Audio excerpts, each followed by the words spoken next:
सप्तम स्कंद चतुर्दश अध्याय। युधिष्ठिर उवाच शुण हे ब्रह्मांक नंदन बानस्थ विद्याधर्ममान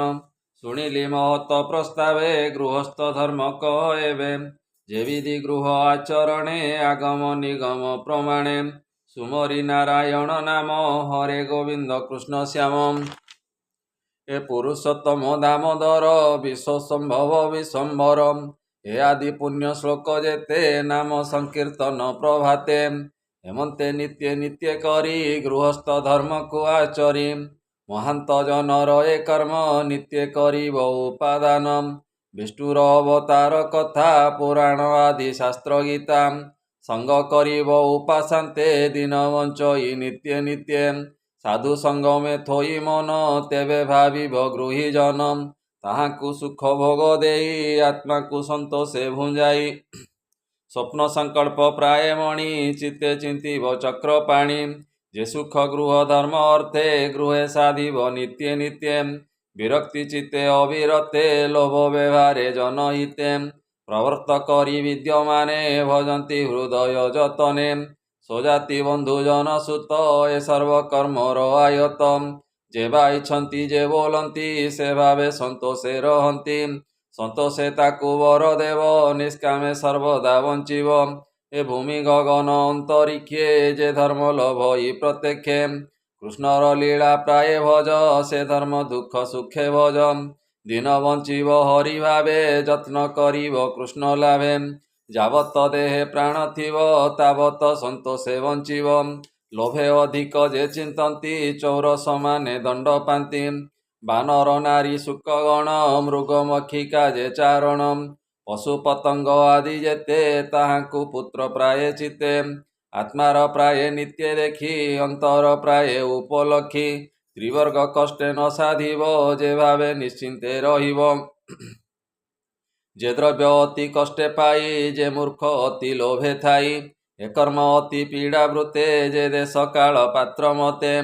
कर्म आयते जा मिलिब तहिरे जीवन पोषिब प्राणी को न करिब भिन्न देखिब सकले समान स्वान शृगाल अन्य जाति आत्मार प्राय तांकु चिंति ताहाकु यथा भाग देव आत्मार सदृश भाविब एक गृहिणी संग्रहणे स्वधर्म गृहर कारणे से सत्य पर नामा नारी ताहा संतोषे भोग करी विमुक्त मति कुसेवने यत्न करिब निज धने आपदे पिता गुरु अर्थे प्राणहीन चिंतिब स्वार्थे पत्नी को आपदु धरी ए भावे साधु नर हरि देख ए तुच्छ नर देही अंते त्रिप्रकारे भजई अवश्य भजे अवसाने भस्मे पुरी सकृमि माने से देहे पति पत्नी मेले घन जे सने नभस्थले यज्ञापशेष सिद्धि अर्थे आहार कल्पित जीवन्ते हेमंत मत जा व्यवहार से प्राणी यज्ञ जन सारम देवता ऋषि पितृगणे आत्मार शत्रु अनुक्षणे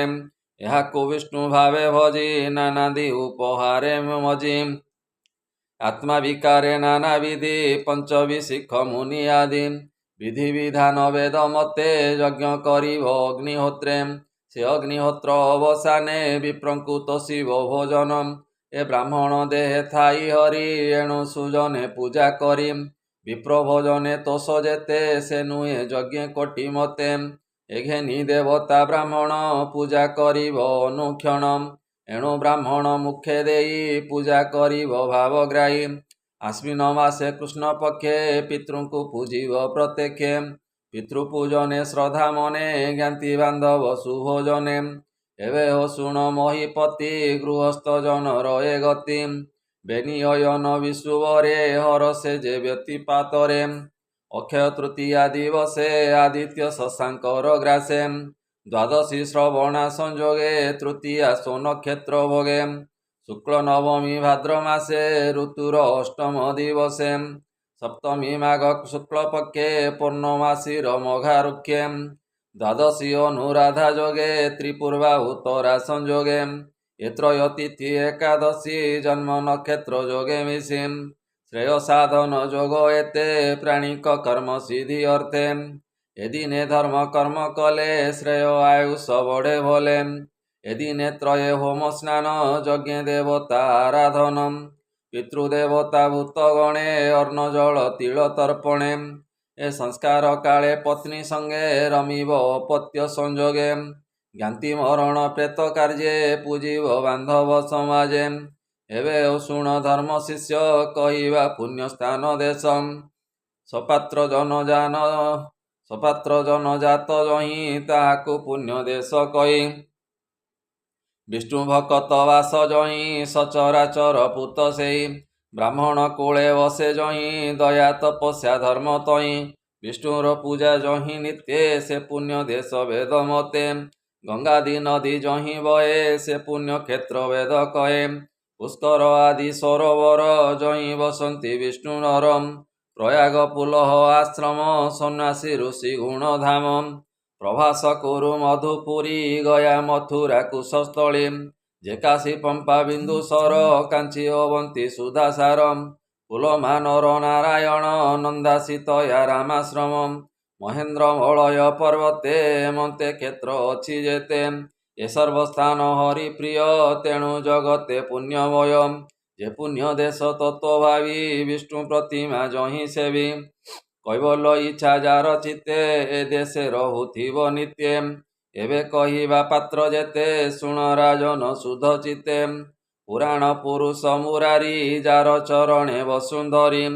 ସଚରାଚର ଯା ଚରଣେ ଋଷି ଦେବତାଦି ବ୍ରାହ୍ମଣେ ଅଗ୍ରେ ଚରଣେ ପୂଜା ଯାର ତା ତହୁଁ ପାତ୍ର କେବା ପର ଯାର ଶରୀରେ ଜୀବନାଶୀ ଜଳ ଯେ ସନେ ଜଳେ ମିଶି ଯେ ହରି ସର୍ବଦେବ ମୂଳ ଶେଷ ପୁଣ୍ୟ କର୍ମ ଫଳ ନାନା ପ୍ରକାରେ ପୁର କରି ତା ମଧ୍ୟେ ଜୀବ ରୂପ ଧରି ହୃଦୟ ପଦ୍ମ ମଧ୍ୟେ ଶୋଏ ଅରୂପ ଜ୍ୟୋତି ରୂପ ବହେ ପୁରୁଷୋତ୍ତମ ନାମ ବହେ ସେ ହରି ତା ସଦନେ ରହେ ଏଣୁ ପୁରୁଷଙ୍କ ଉତ୍ତମ ଯେ ନିତ୍ୟ ରମେ ଆତ୍ମାରାମ ଏଭାବେ ସଂଶୟ ବିଚାରି ତତ୍ରାଦି ଯୁଗେ ପୂଜା କରି ସଂସ୍କାର ଆଗମ ନିଗମେ ପୂଜା କରନ୍ତି ଗ୍ରାମେ ଗ୍ରାମେ ଯେ ପୂଜା ମତେ ତୋଷ ହୁଅନ୍ତି ବାଞ୍ଛିତ ଫଳ ନିତ୍ୟ ଦିଅନ୍ତି ଯେ ପ୍ରାଣୀ ପରେ ହିଂସା କରେ ଦେବତା ପୂଜି ସେ ନତରେ ଏଣୁ ପୁରୁଷଙ୍କର ମଧ୍ୟେ ଯେ ବିପ୍ରେ ଥାନ୍ତି ବେଦ ସାଧ୍ୟେ ତା ତହୁଁ ପାତ୍ର ନାହିଁ କେହି ସେ ବିପ୍ର ନିତ୍ୟ ବିଷ୍ଣୁ ଦେଇ ଏଣୁ ଏ ବ୍ରାହ୍ମଣ ଚରଣେ ତ୍ରିଲୋକ ନିସ୍ତାର କାରଣେ ଏଭାବେ ଦେଶ କାଳ ପାତ୍ର ଧର୍ମାଦି ଦୀକ୍ଷା ଯନ୍ତ୍ର ମନ୍ତ୍ର ନାରଦ ମୁନି ପ୍ରିୟ ଭାବେ କହିଲେ ଯୁଧିଷ୍ଠିର ଆଗେ ଏ ଭାଗବତ ଧର୍ମବାଣୀ ଶୁଣି ସଂସାରୁ ତର ପ୍ରାଣୀ ସପ୍ତମ ସ୍କନ୍ଧେ ଭାଗବତ କହି ବିପ୍ର ଜଗନ୍ନାଥ ଇତି ଶ୍ରୀମଦ୍ଭାଗବତେ ମହାପୁରାଣେ ପାରମହଂସ୍ୟାଂ ସହିତାଂ ବୟାସିକ୍ୟାଂ ସପ୍ତମ ସ୍କନ୍ଧେ ଦେଶ କାଳ ପାତ୍ର କଥନେ ନାମ ଚତୁର୍ଦଶୋऽଧ୍ୟାୟ। बोल आनंदे कवार हरि हरि बोल।